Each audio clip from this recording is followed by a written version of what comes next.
Good morning everyone! Happy Sunday mga kalakbay luto! So for today, magluluto tayo ng ginisang munggo at papartira natin yan ng pritong galunggong. Alam ko sa province, usually niluluto ang munggo every Friday. Actually, hindi ko din alam kung bakit ganun. So, share nyo nga sa akin kung bakit every Friday lang madalas niluluto ang munggo sa probinsya. Pero ngayon, dahil Sunday, so magsabaw, yan muna. And then, so ang ilalagay ko dyan ay, ito, meron akong dalawang kamatis, meron akong isang sibuyas, and then bawang, and then sa protein, though meron akong konting karne na in order, pero gusto ko pa rin na nilalagyan siya ng, ito, tokwa.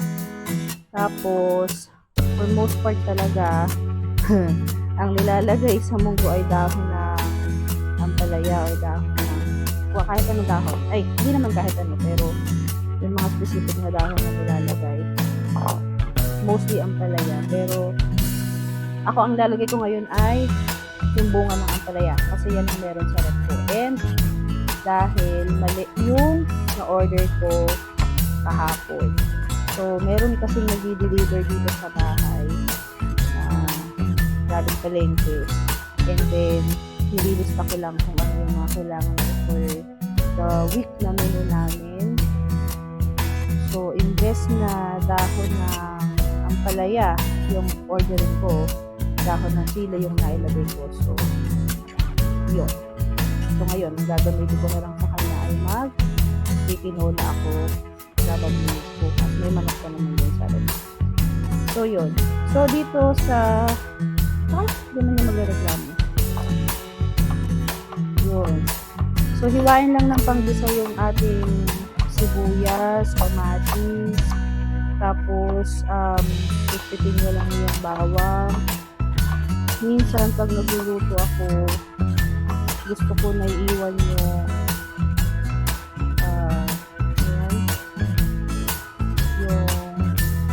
balat ng bawang, no? Hindi ko alam, for some reason, parang feeling ko mas may added flavor siya. Pero, for most part naman, ganyan, didikdikin, babalatan, tapos, i-dice ng maliliit. Pero, for today, ganun ang gagawin natin. Didikdikin natin yan, babalatan, and yun ang gagamitin natin sa panggisa. So, kanina, actually, meron akong siguro mga 1/4 na munggo. Matagal ko nang nabili yun, actually. Ngayon ko lang naisipang iluto kasi nga gusto kong mainit, may sabaw sa kanin ko. Saka medyo nag-stay away na tayo sa mga karne. Alam niyo naman, ang daming sumusulpot ng mga kung anik-anik na sakit ngayon, kaya medyo stay healthy na. Ngayon, since medyo okay ang ating kusina, medyo ginaganahan tayong magluto, and then at the same time, gusto ko healthy din yung kinakain ni Kambal. Kaya medyo kailangan magluto-luto. So, dahil na hiwa ko na yung mga yan, dito sa tokwa, ang gagawin ko lang dito ay i-cubes ko. Cubes.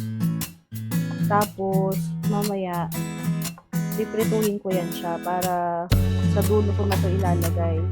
Kasi para pagka ilagay natin yan sa munggo, pagkatapos, yung pag malapit ng maluto, hindi siya madurog. Madali lang naman yun. Cubes nyo lang. Ito yung tokwa na nag-order ako sa palengke. Kasi di ba may sa palengke nun, may tokwa na yung malalaking chunks talaga. So ito yung mga maliliit lang para hindi din masyadong madami yung order natin. Sayang kasi hindi na nakakain lahat. So 3 piraso ng tokwa. Tapos ibrituhin ko muna yan siya. Si Luna, si Evie, tsaka si Shelby, pinapasok ko muna lang sa loob ng bahay kasi nga makukulit sila dito eh. Lahat ng dumadaan tinatakulan nila. Yan. So, yan yung aking tokwa. And then, itong aking ampalaya, so, medyo, kita nyo na ano kasi siya sa ref. Parang nabugbog siya sa ref. Medyo 3 days na yata, 2 days. Dapat ilalagay ko ito sa paksiw na bangus. Pero, hindi ko pa feel magpaksiw. Sarap sana kasi nga nag-uulan na lately. Kaya lang, hindi ko pa feel. Ay! Lumabas naman si Luna. Ba't mo pinalabas? Yan. So, natanggalan ko lang ng gita. Para ka lang nagagawa nung ampalaya na panggisa. Pati yung hiwa niya, ganun din. So, tatanggalin mo lang yung gitna. Ganun yung ginagawa. Yan. Okay. Tapos, pag natanggal na yung gitna, mamaya, hahatiin mo siya ng, again, parang panggisa lang. So, gumagamit ako ng kutsara para madali ko siyang ma-scoop, kagaya niyan. Kasi pag kutsilyo, medyo natatakot ako baka ako'y mahiwa. Pero mas mabilis na yan. Yan. Yan. And then, hihiwain mo lang siya ng paslant-slant ba? Ganyan. Para madali din siyang lumambot. So, yung munggo natin, meron siyang pait-pait pa rin ng konti. Kasi yun yung gusto ko sa munggo. Medyo mapait-pait ng konti. Okay. So, yung munggo na pinapalambot ko, so 1/4 lang yun. Konti lang naman talaga kasi pang sa amin lang. Actually, ito yung aming lunch. So, isang ampalaya is enough na. Yan. Okay. Hindi naman masyadong marami ang sangkap nitong munggo, kaya napakadali lang nitong lutuin. And hindi rin siya mahirap i-prep. Ang medyo matagal-tagal lang ng konti is yung pagpapalambot ng munggo. Ayoko kasi yung munggo na parang buo-buo pa yung butil niya. Kaya medyo matagal ko siyang pinapalambot. Okay. So, yan. Nga pala, mainit ang panahon ngayon, guys. Lagi mag-hydrate. Hydrate. So, meron ako ditong meron ako ditong lagayan ng tubig, hydrate, 2 liters para hindi ako mayat-maya palit ng inumin o ng tubigan. Saka ito naubos ko siguro mga 23 hours. Yan. And then yung lamig niya is tumatagal siya ng 48 hours, malamig na rin siya. Alright. So, okay na yung galunggong natin. Ngayon, lalagyan ko siya ng konting asin para naman kapag pinurito, meron siyang lasa. So, simultaneous ko na itong lulutuin mamaya habang nagpipita tayo. Tapos, syempre, simultaneous din ang pagsasaing para sabay-sabay silang lahat. At pagka naluto ang ating ulam, ay gagawin na ang kanin at ready na tayong mag-lunch. Medyo late lunch na natulog kami nagising. So, 2, 4, 6, 7, meron akong 7 galunggong medium size. In-order ko yan. 1 kilo, siguro mga 13 pieces.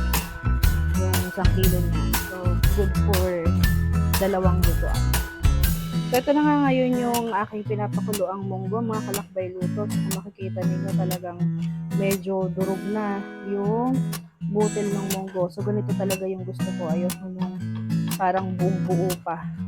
Pwede ko na yung hanguin at siset aside ko muna and then magigisa na ako. So, lagay ko muna siya dito sa gilid. Okay, ngayon nga, mag-start na tayo mag-isa. Gamitin natin yung kawa na to, maliit na kawa. So, pero on this side ng kalan ay magpiprito na rin tayo ng galunggong para again, sabi nga kanina, multitasking na tayo. Okay, so yung first step na ginagawa ko sa pagigisa ng munggo is ipiprito ko muna yung ating tokwa. So, ngayon may konting mantika na to. So, lagay ko siya dyan lahat.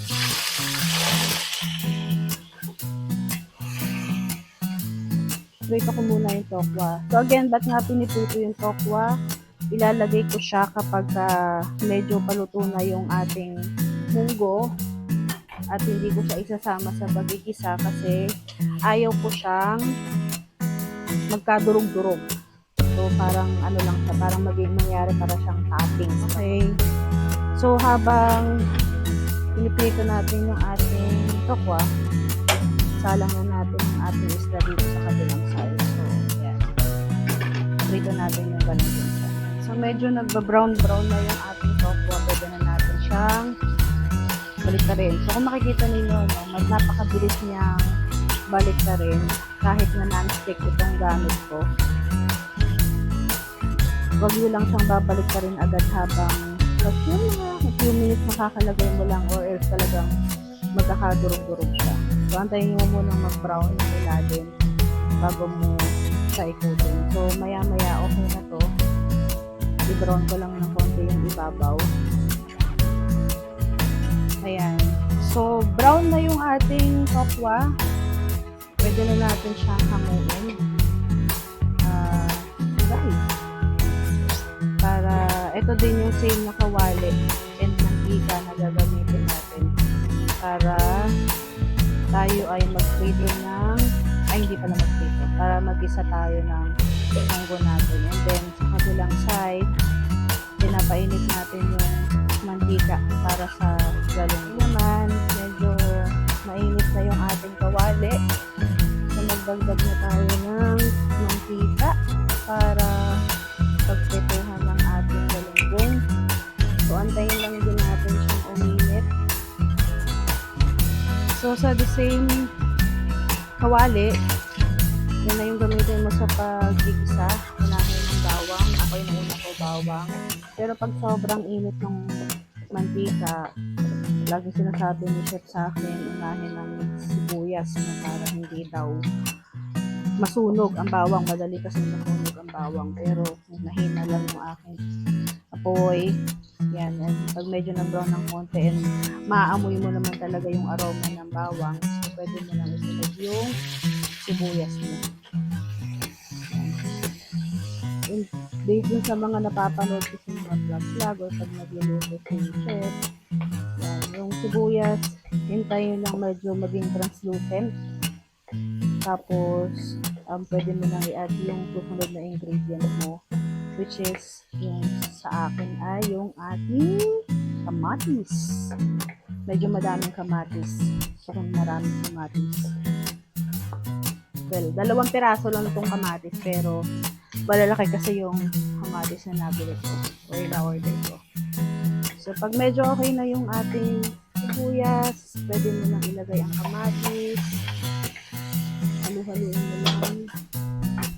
And then, ang ginagawa ko sa kamatis is minimake sure ko na medyo ano siya, yung naghihiwala yung laman sa balat. Kaya hinaan ko lang yung apoy at antayin natin siyang maluto. Okay. So, medyo nag-brown-brown na yung ating karne. Gagawin ko is mag-a-add ako ng konting paminta. Hindi ko alam. Gusto ko talaga ang paminta. Lagyan natin ng paminta dyan. Tapos meron ako magpulot dito ng bouillon cube, pampalasa. And then, mamaya lagyan natin ng konting patis. Depende sa alat niya. Or asin, kung anong preferred niya. Pero ako hinahalo ko na to habang nagigisa. Parang feeling ko mas nanunuot yung lasa dun sa karne. Kasi maglalagay ako ng sabaw mamaya. Sabaw ng munggo. Yung munggong pinalambot natin. Baluchi. Mas kailan.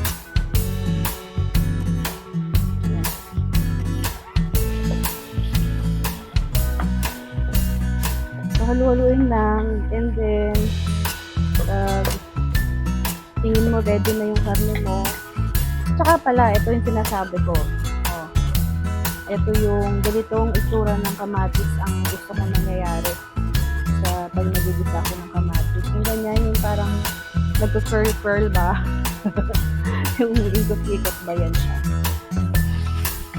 Parang feel ko noot na noot yung lasa ng kamatis sa niluluto kasi talagang nadurog ka. Ayan. So, ilagay na natin yung ating pinalambot na munggo kanina. Medyo mainit ang kaldero natin. Ubus mo lang dyan. Yun!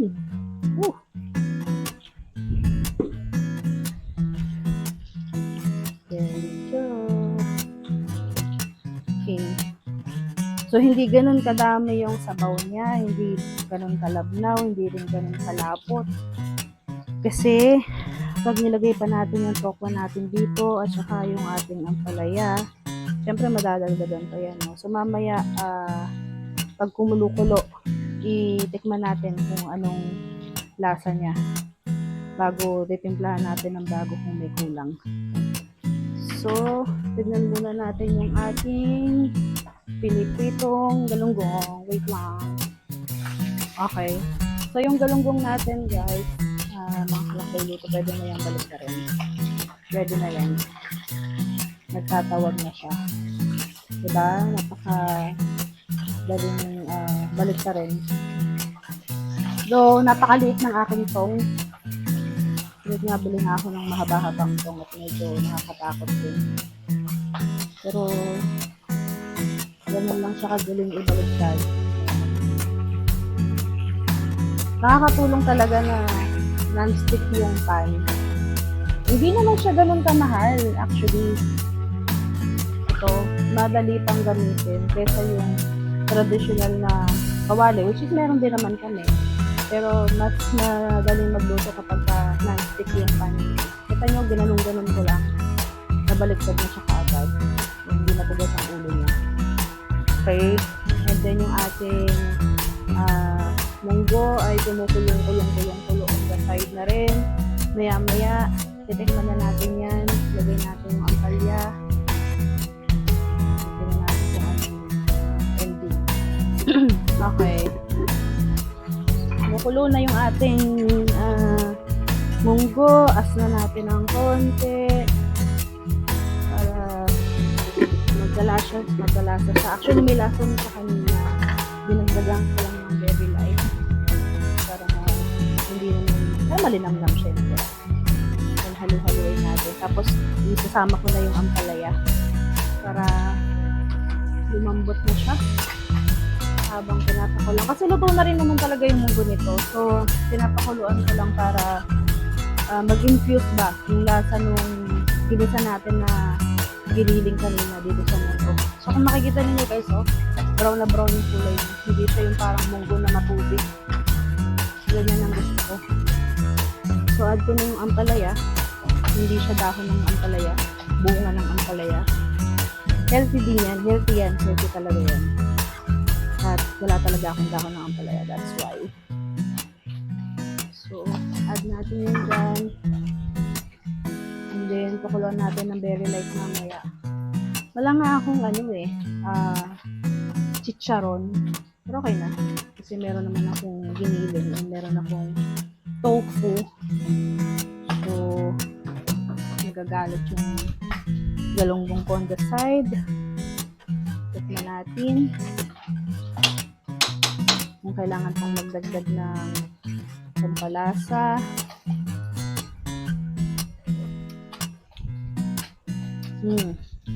Sarap na siya. Napaka-creamy nung lasa ng munggo. Pero, ako ay magdadagdag ng konting asin. Hindi pala asin. Patis. Wala na kaming patis. Ito na lang. Okay lang yan. Lagay ko na lahat dito. So, para ma-dispose na natin. Then, pakaluin lang uli natin. Hayaan natin kumapit yung lasa. What else? Dagdagan ko ng konting paminta. Gusto ko talaga may lasang paminta.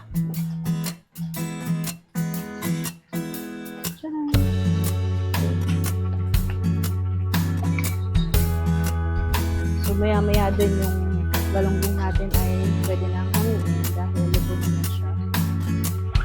So, pakuluan lang natin to. And then maya ilagay na natin ang tofu. Tikman ko muna. And then,